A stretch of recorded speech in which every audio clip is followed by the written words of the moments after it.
here we go. Marla, good to see you. Thanks for coming. Good to see you guys. Kevin, We're here. Brandon, Paul. So basically we're going to dive right in. This is six and a half steps to build an amazing real estate business. It's really 6.5 steps. I'm going to teach to you, Marla, if that's okay. Yes. Because when I'm teaching to both the computer and that, it kind of throws me off. So, but the 6.5 steps is really 6.5 steps to building anything. I was talking to Mike Schoonover, and I was like, we were talking about my weight loss journey, and then we started talking about it because he kind of asked questions. Oh, how'd you do it? Then we started talking about the 6.5 steps.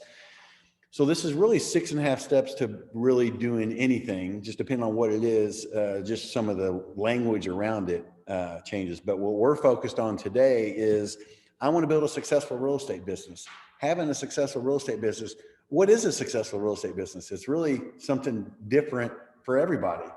If you want to sell 12 homes a year and that meets your goals and that gives you what you need, then that's a successful real estate business. If it's 36 homes a year, so whatever that is for us as individuals is really how we determine success. So I always love it. Linda McKissick always taught us and teaches is don't compare your insides to other people's outsides.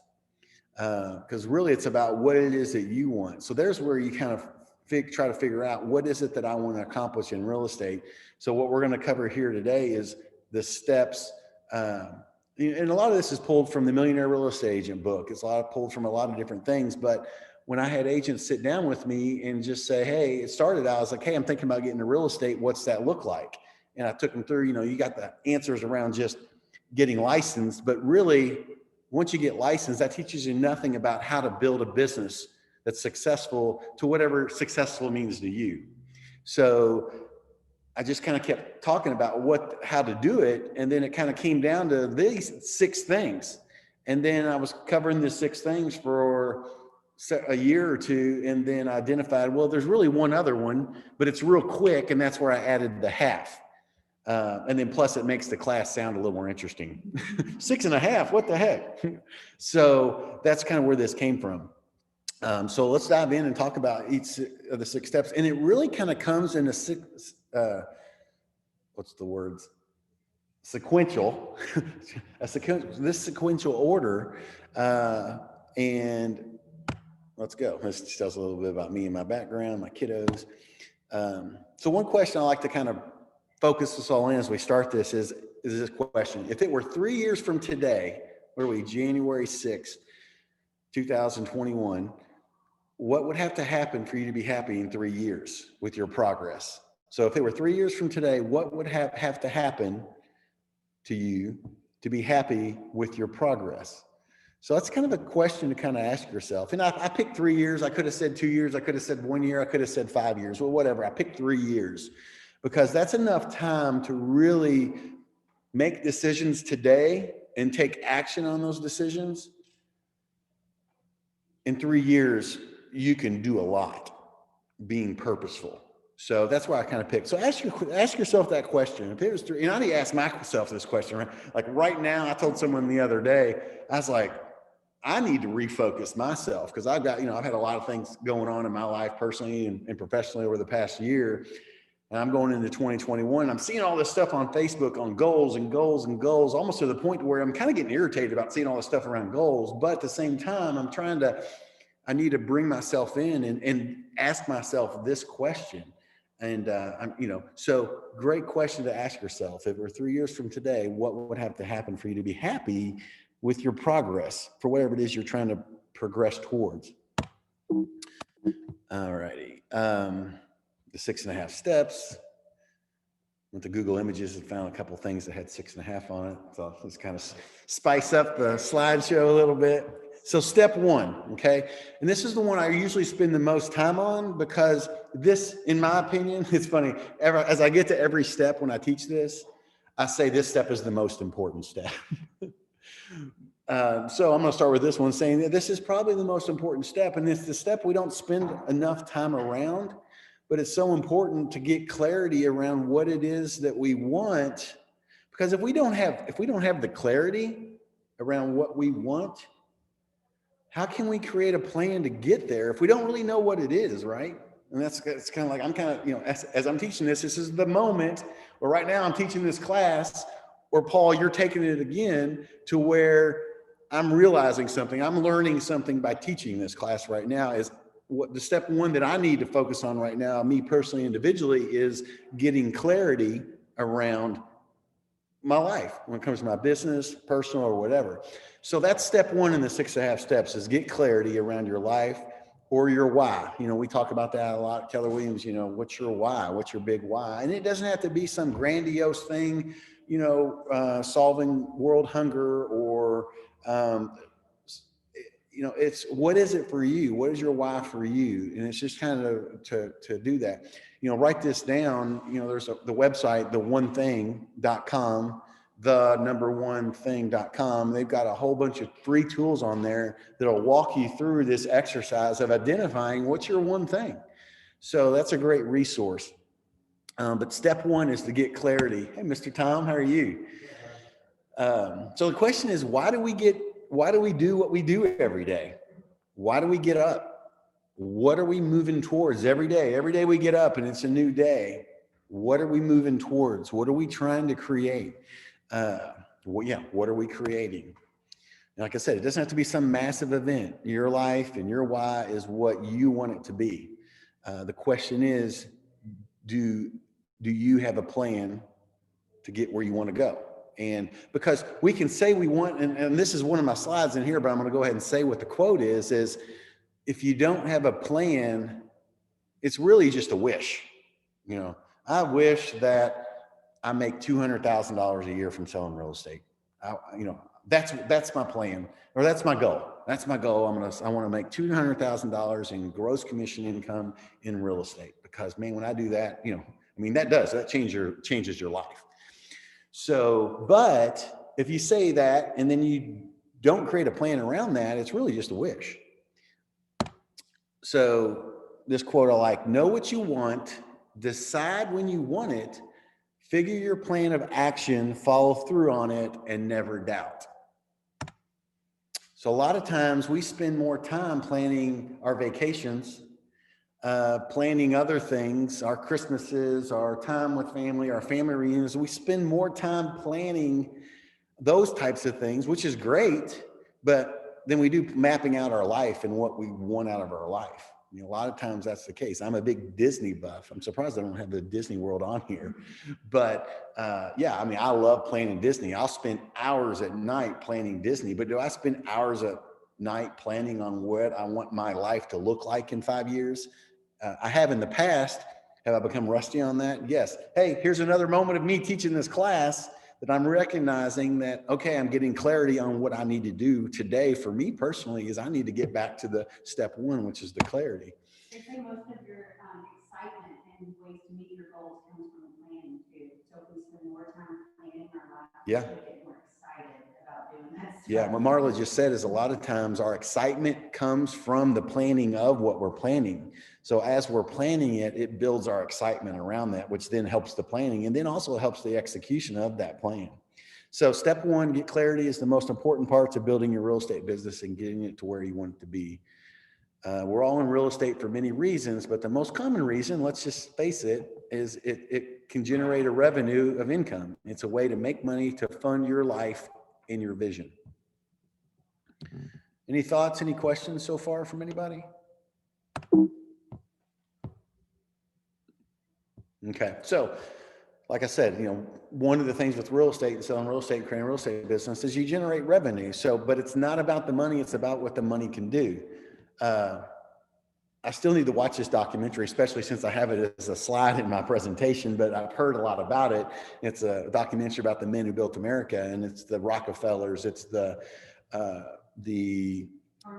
Carnegie's, Ford Foundation. So all these people that kind of built the industries around in the early, in the late 1800s and early 1900s, just look where we've come in 100 years. It's ridiculous. But these people were able to give, and if they didn't have money, they weren't able to give. So That's the good, so it's not about the money. It's about what the money can do. The money can provide experiences for your family. The money can provide a lifestyle that you want. Your money can, just provide you the basics to be comfortable, food, shelter, whatever. But one of the greatest things about real estate is it's one of the industries where you can make a lot of money and do it without a college degree, do it without being great in high school. So there's a lot of great opportunity in that. And it's just following these steps to make it whatever you want. So getting clarity around your future can get you there 10 times faster. Get you there 10 times as fast.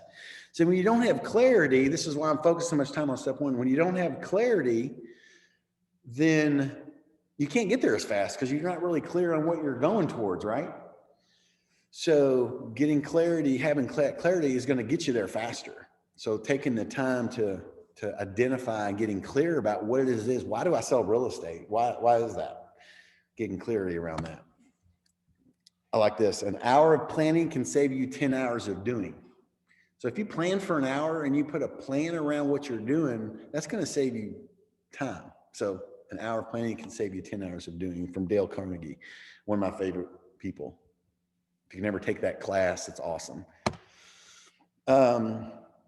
Yeah, and I got this in here that you want your big why, or what you're doing in real estate and what you're trying to fund or whatever. You want it to be so clear that you can see it, feel it, touch it, and it's so clear, because that's going to make you.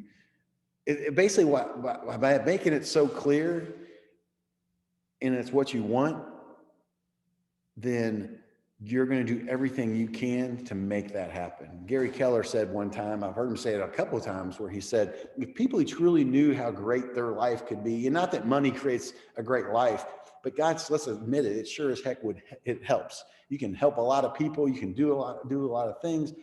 So he says, if people truly understood what their life could be, they truly understood they could give to the level they never thought that they could give. He goes, they would do everything in their power. If they really knew what that felt like, because Gary does, he goes, they would do everything in their power to make that happen. I think, and just by teaching this class and talking about that story every single time, that one, I think we're closer to things like that than we realize. And it's, but yet we think that's kind of thinking is so far away. Oh, I'm giving, wouldn't it be great to give $3,000 to a charity that I would love to give $3,000 to. That's closer than you realize. You have an amazing year in real estate. You sell double. Let's say you sold 20 homes one year. Can you double that the next year? Absolutely. And then all of a sudden you've doubled your income. Now you can make a $5,000 donation, a $10,000 donation, if you really wanted to the charity of your choice, or the family of your choice. So get so clear around what your why is and why you do this, that it's not an option to miss. Gary has a quote here from the book, The One Thing. Great book. Pick it up, read it. But make sure every day you do what matters most. When you know what matters most, clarity, everything makes sense. When you don't know what matters most, you're not clear, basically, anything makes sense. So you just kind of go through your day. So like I said, here's just a slide so close that you can taste it. So close, but yet it seems so far. And this is that quote around the goal. So a goal without a plan is really just a wish. Always plan ahead. It wasn't raining when Noah built the ark. That's just another quote. I might take that one out. Okay, so that's step one, is get clarity around what you're doing to create the life you want for yourself and for others in your family. So the second step, so once you've got the clarity around it, it's like, man, I know what I want. I've spent the time, I've kind of done some exercises, I've, gone away. I always say, go away for a day or a half a day, go to the Omni, downtown New Albany, or downtown Louisville, the coolest hotel I've ever been in, and sit in their lobby by the big fireplace for free, do your own personal retreat, and do some soul searching and identifying what your why is. So get creative around that. It's hard to do that in the living room when your kids are going, Daddy, I'm hungry. So the next step is to build habits. Okay. So basically be disciplined. So if you got clarity, what has to happen? You've got to build habits around what you need to do. So once you've got what you want and clarity around that, what do I need to do in order to make the big why, your purpose, or what you're wanting to do happen? The first thing you have to do is you got to build habits around that, and you got to be disciplined. So really, habits is a nice way. I don't like the word discipline because it sounds like I don't like discipline, but all discipline is really having the right habits in place. So your habits will determine your future. So here's a kind of a question for the class, is what are the habits you need to create and master? What do you think to get you where you want to go? What are some habits that you think lead to a successful real estate business? Marla, what are some habits you think lead to a successful real estate business? So my big one's time blocking. If I don't have time carved out, not that morning. She said time blocking. I have to figure it out a couple days in advance to know that that's what I'm working on then before it goes to the wayside because it's laundry or something else comes up. So time blocking is huge for me. And then from that book, the one thing where it talks about the dominoes.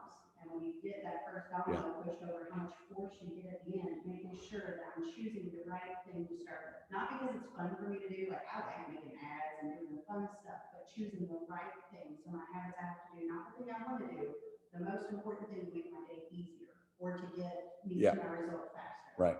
So Marla mentioned is the first habit she says is she likes to focus on, or what leads to successful real estate business is time blocking, time management. Manage that time, control your day. And what's cool about what Marla just said is that is the next step, building the habit of time blocking, time management. So we're going to get to that, and we're going to talk more about that when we get to that. And then she said in the book, the one thing is, what's the most important thing that if I focus on, everything else will come easier or will happen. And you focus on that one thing, and then that kind of starts the smaller domino that leads to other success and other things to happen because you focus first on the most important thing. All right, so inspiration, desires, and wants can get us so far. You ever go to a conference or you go to hear a speaker, you go to family reunion or anything, you come back, you're all fired up, and that lasts for a period of time, but it always kind of fades. So that inspiration, desires to get us so far, but building habits is the key.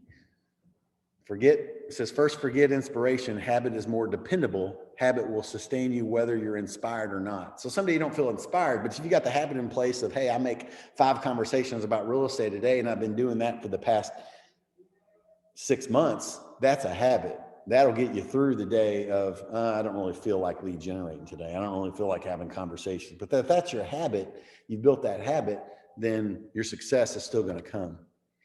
And then being disciplined around that. The discipline, that word discipline, is the bridge between goals, goals we've set from ourselves, and then accomplishing those goals. If we don't have the discipline around it, if we don't have the habits around that, it goes back to our goals are just a wish. So thank you, Marla, for bringing up step number 3. Okay, so step 1, clarity. Step 2, build the habits. The first habit that we've got to build before anything else is our habit of management of our day. I have the same 24 hours as Elon Musk. Okay. I can probably tell you Elon Musk is probably a little more efficient with his day than Craig Everly is. Okay. Now, he's also at a higher level of success than he is in his own right. But, I've got success that maybe he doesn't have or whatever. But what my point is, we all have the same 24 hours in the day. How we utilize it, how we control that time is what matters most to getting us where we want to go. Either run the day or the day is going to run you. Have you ever had those days where you've been purposeful, you knew what you were going to do, and you went and you knocked that out, at the end of the day, you're like, man, that was a good day. And then have you ever had those days at the end of the day, you're like, what the heck? Did I even accomplish anything today? I should have just stayed in bed and I would accomplish more than I accomplished today. I caused more problems by being a part of the day. So run the day, either you choose to run the day or the day's going to run you. And that's where time management comes in. So what this is a screenshot of is what I say a real estate agent's perfect day. So if you were, and this is based on a full-time real estate agent selling real estate full-time, 40, 45, 50 hours a week, what that looks like.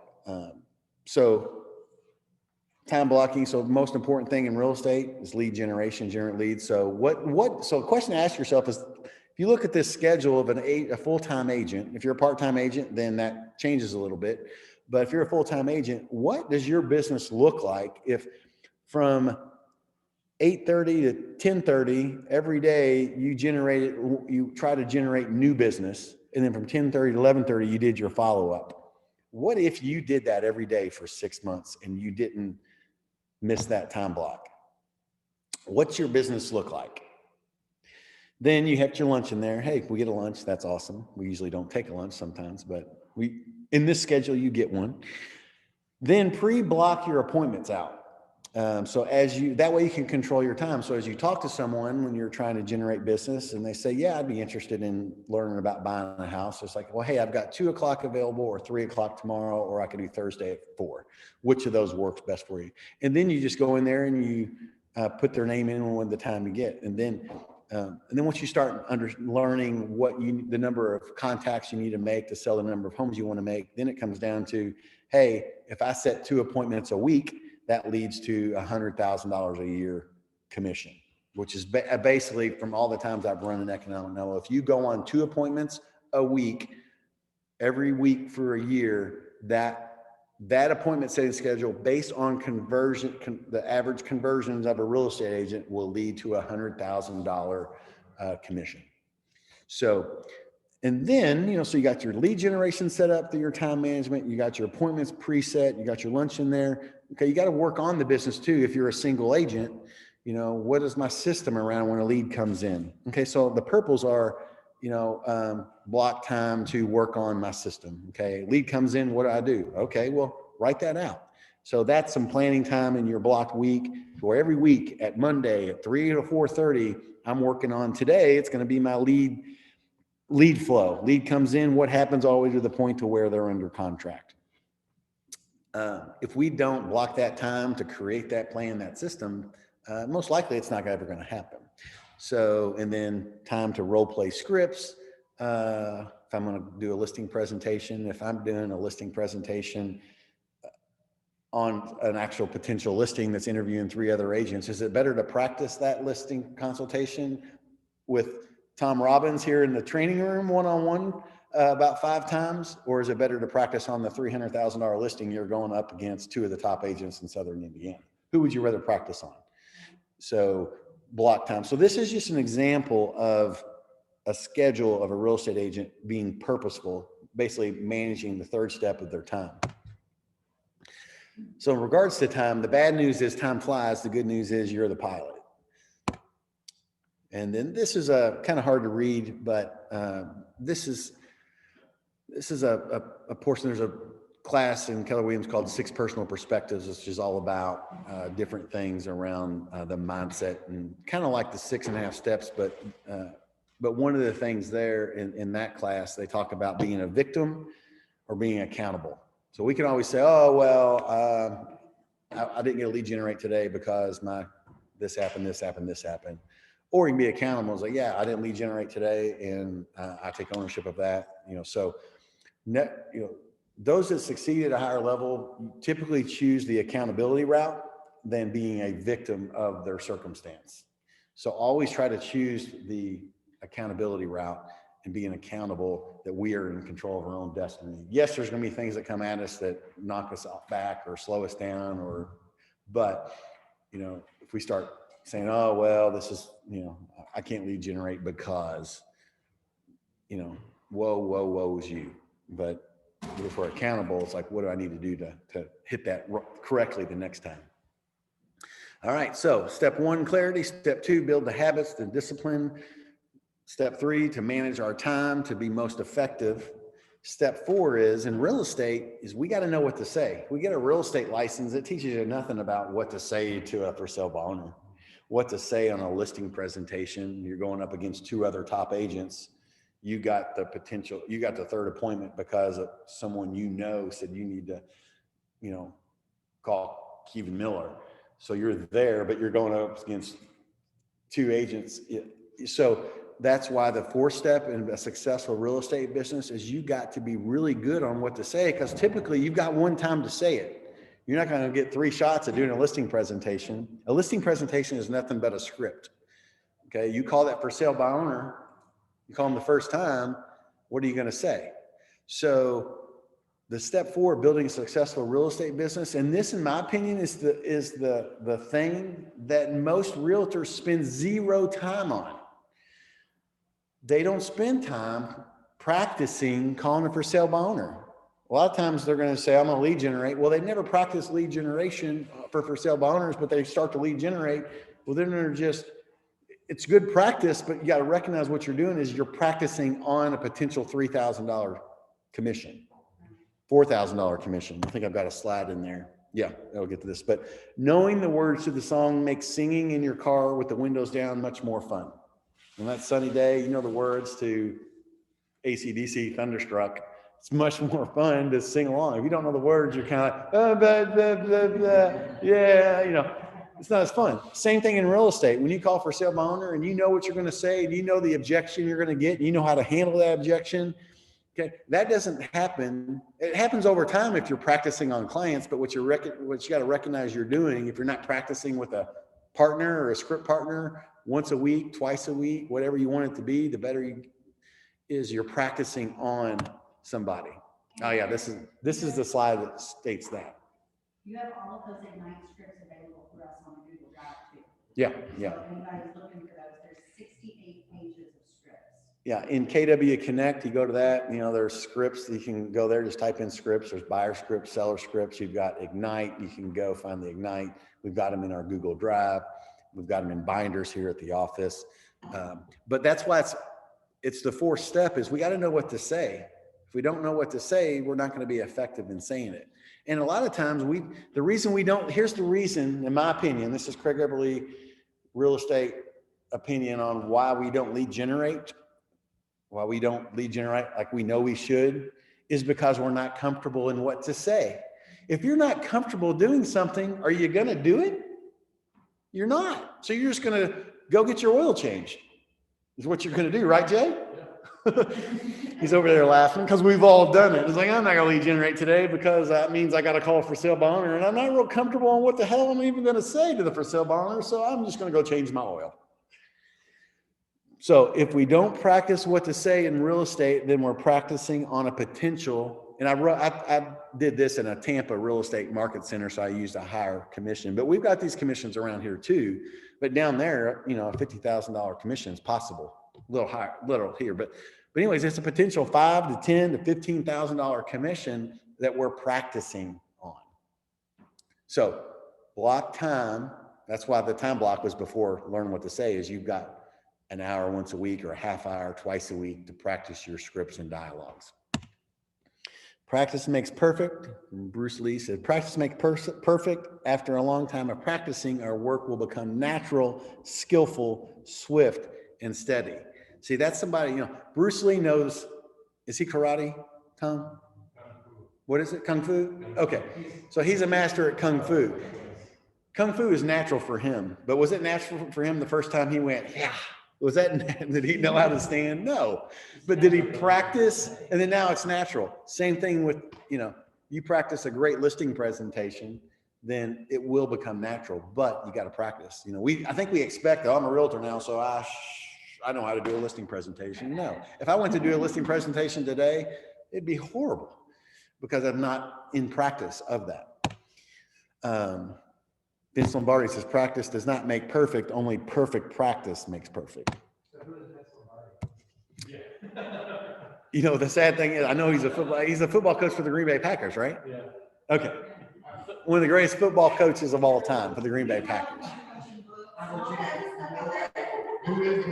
Yeah. Someone said, who's Vince Lombardi? This guy could have been a great man. He was.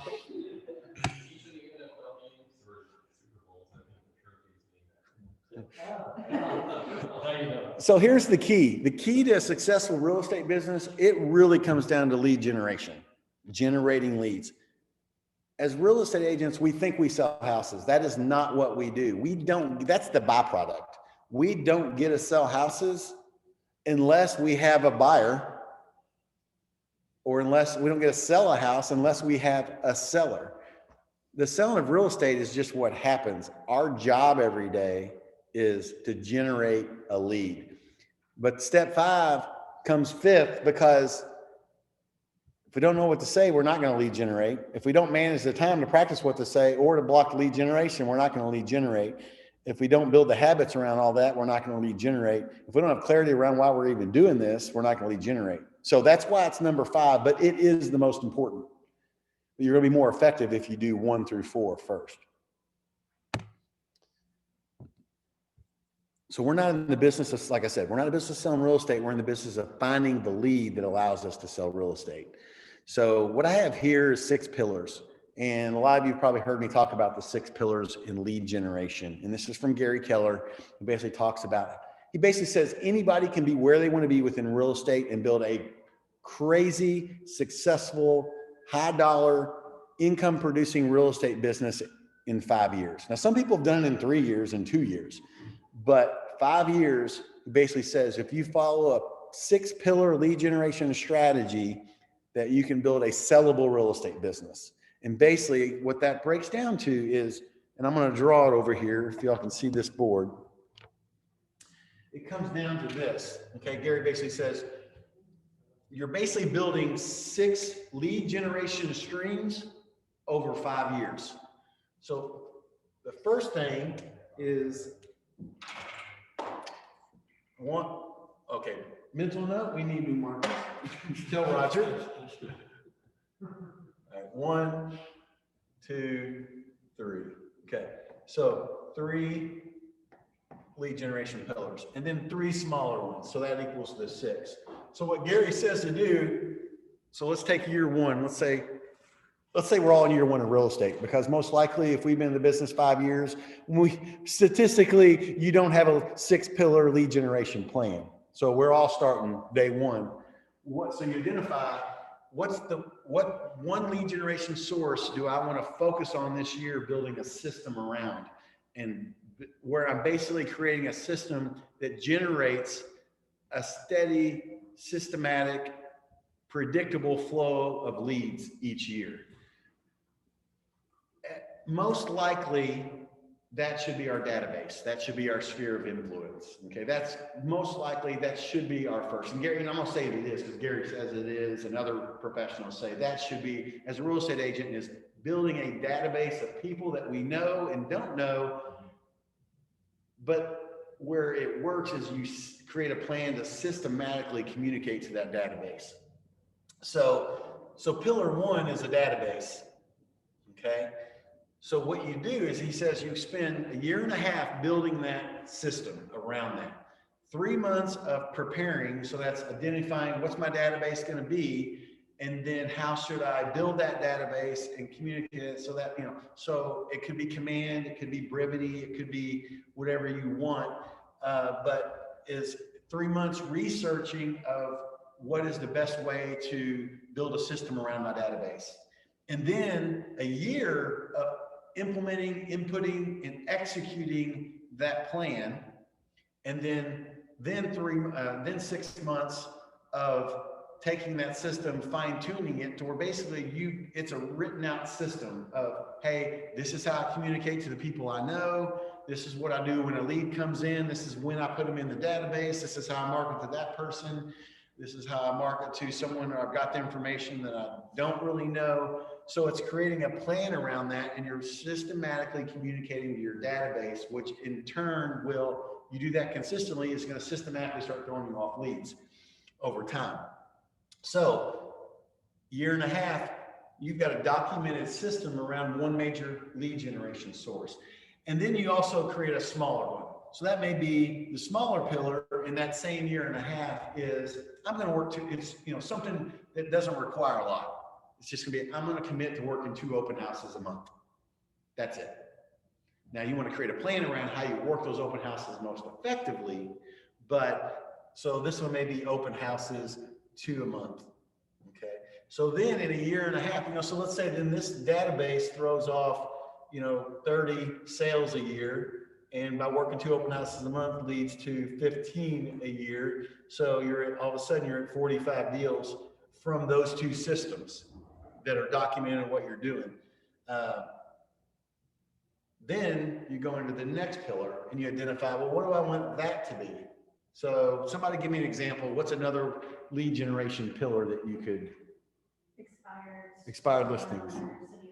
Expired FSBOs. It could be, so if you really want to make it specific, let's use FSBOs for example. So all of a sudden, and then here's the other thing about these. So based on this system, you're generating 30 leads a year or 30 sales a year. Based on the open house, it's 15 a year. And these could be high, they could be low. At the same time, these two systems are going on.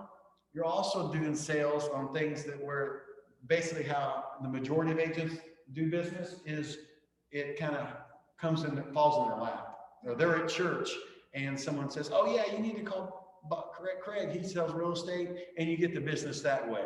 Or someone calls you and says, oh, so-and-so said I need to call you, so you get business that way. So the cool thing about creating a system through the 6 pillars of real estate is you're being purposeful around. The way that majority of agents sell real estate is it happens by accident, which is okay, but it's not as predictable. That's happening at the same time these predictable ones are happening. So 30, 15, it may be another 12. Okay, so then that's a great sales business just by creating 2 pillars of lead generation. So a year and a half goes by, you've got these documented, you got a plan around these. Then you identify, okay, next year and a half, this is where Gary says building 6 pillars over 5 years. Then the next year you say, okay, I want to be the best agent in Southern Indiana that gets 80% of the FSBOs that end up listing with an agent, 80% of them are going to list with me. Okay. How do you become that good of an agent around for sale by owners? It just doesn't happen because you want it to happen. You create a system around it, you create a plan around that. So you spend 3 months of, finding out who in Keller Williams is the best at for sale by owners. And you call and you set up an appointment with them and say, hey, I'd love to pick your brain. I'm not of competition to you because you're in Oklahoma and I'm in Indiana. And I heard you at family reunion, or I watched you teach at a class on YouTube that was filmed at family reunion. I would love to pick your brain for 30 minutes one day. Can we set up a Zoom? So you spend 3 months of researching, like, who are the people nailing for sale by owners? Then you spend a year of executing that plan. And then after you've executed that plan, made some tweaks and what works, you're building a system around that. And then you document, spend 6 months documenting that. And then all of a sudden, here you've got 30 sales predictable that's being thrown off because this is a system in place. FSBO, all of a sudden, let's say that's doing 20 a year. And then you identify a smaller one. That may be, I'm going to do postcards to 2 neighborhoods, as your other smaller one. And then you set up the system around that. So now all of a sudden, let's say that generates you 10, and then you're just being out and about and people knowing your real estate generates you that year another 20. Okay. So now at this point, being a single agent is going to be a lot. So that's when you now then look at the organizational model and it's like, okay, how do I leverage people, hire an admin, use a contract to close? There's going to be a point where you can only handle so much.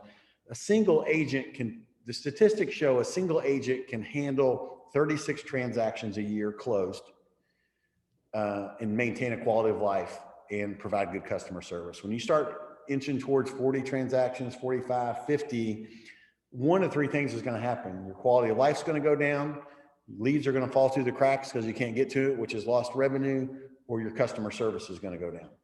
So, at the 4th pillar, you're looking at somehow needing to bring leverage into your life. And then the same thing. So you get to the 6th. So then all of a sudden what you identify the 6th.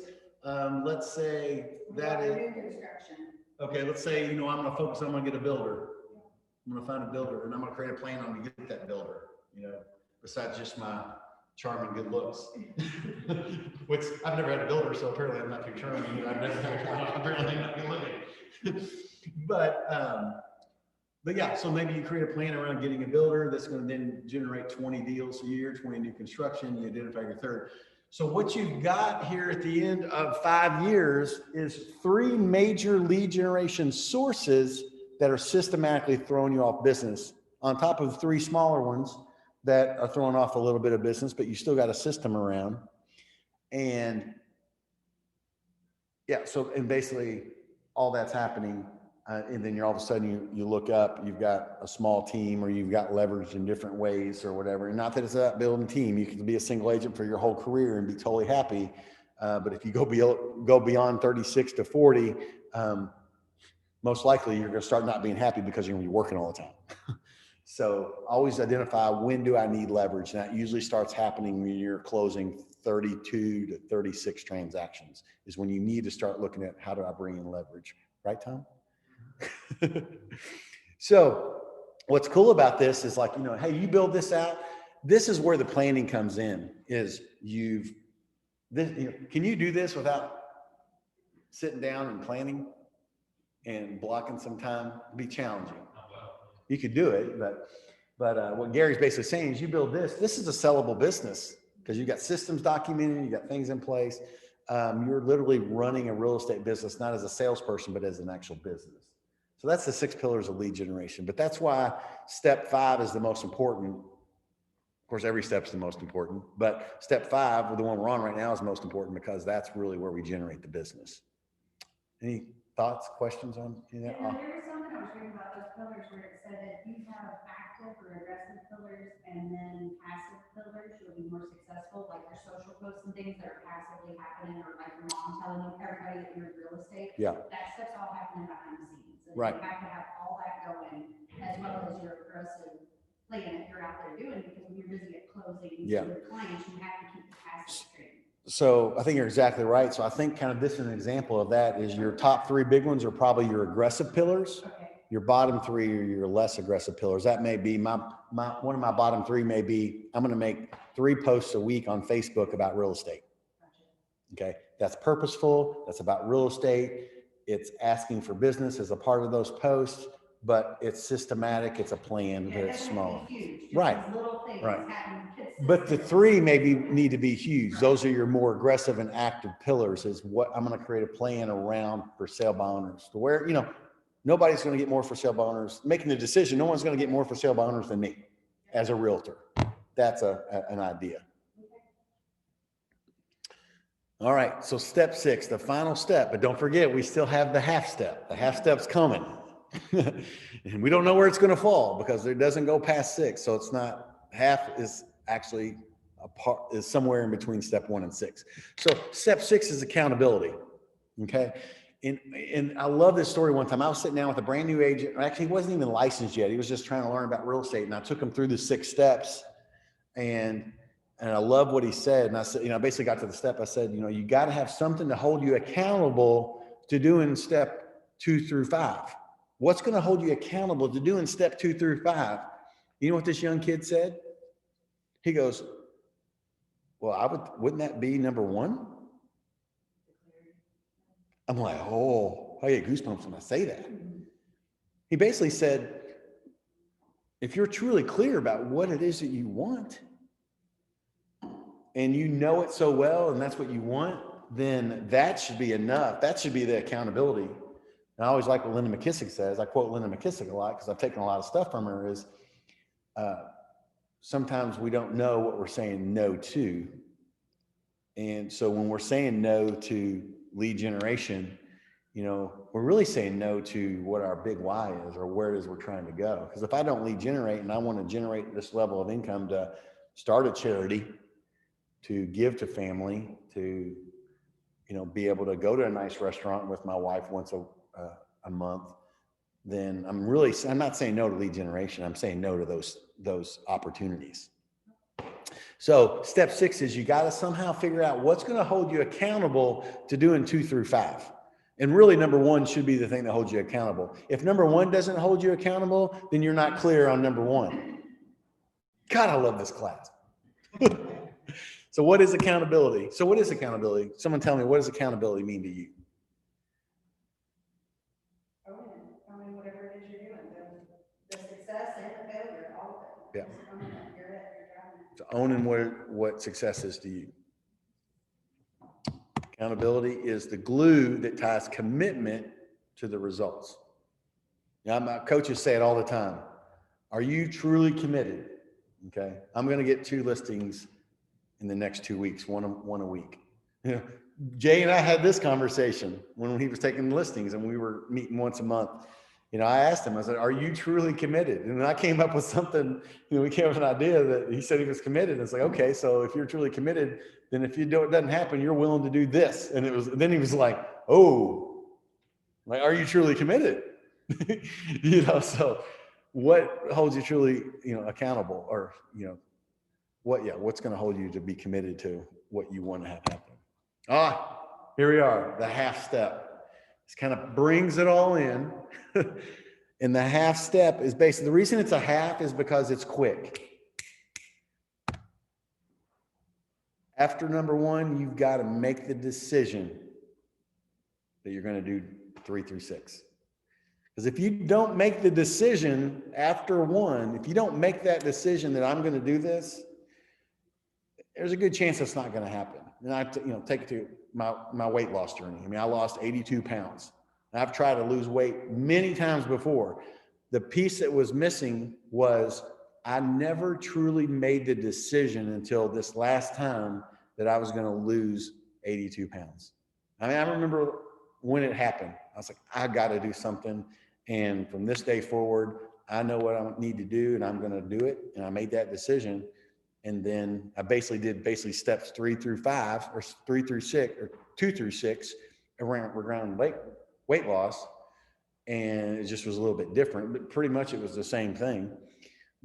But in order for the 6.5 steps to build a successful real estate business, the half step is the most important. Well, they're all most important, but they're all equally important at the period where you are. So sometimes you may have to go back. You may not be managing your time, but if you're not managing your time, well, you haven't built the habit around it. So you got to go up one. So a lot of times we're fluctuating between step 1, 2, 3, 4, and 5.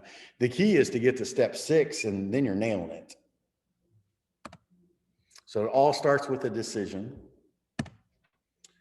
It only takes one person to change your life, and that's you. And we wrap up with Gary's quote. So remember, anyone can do it. Not everyone will. The question is, will you? So what's any takeaways? Any takeaways from? So my big one is on like the time blocking and everything. So my whole reason in real estate and everything, I love business, but I want to be with my kids and my family. Well, it's real easy to go do business stuff because I can be successful and accomplish things, and all day long it's just, oh, the kids need more. So I gravitate to the easy stuff. So I start my calendar with family stuff first. That's what's most important, and that's what drives my life. Yeah. And I feel working around it.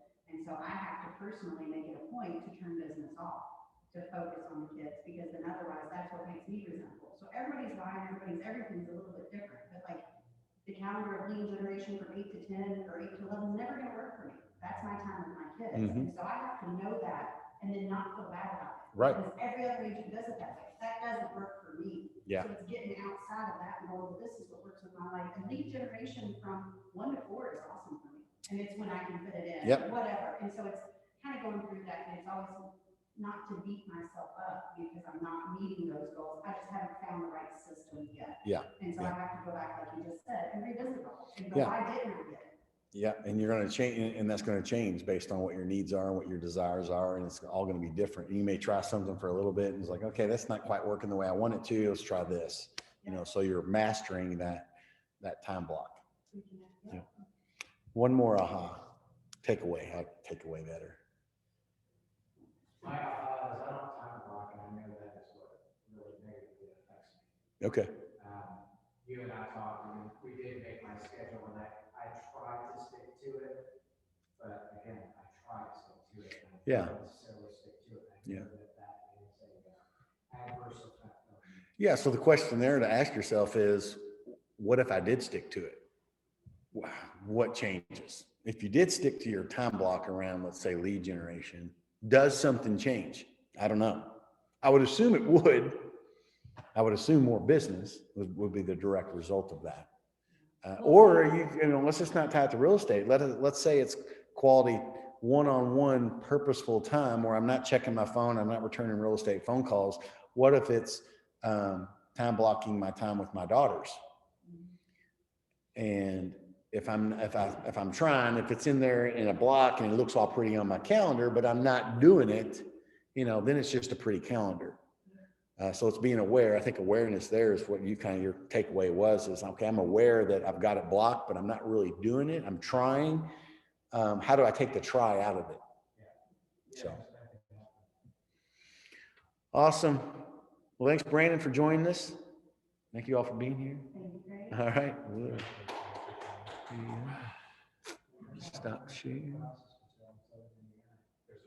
And then I think they will, Brandon, they'll have this streaming on for the partner meeting here shortly as well. Okay.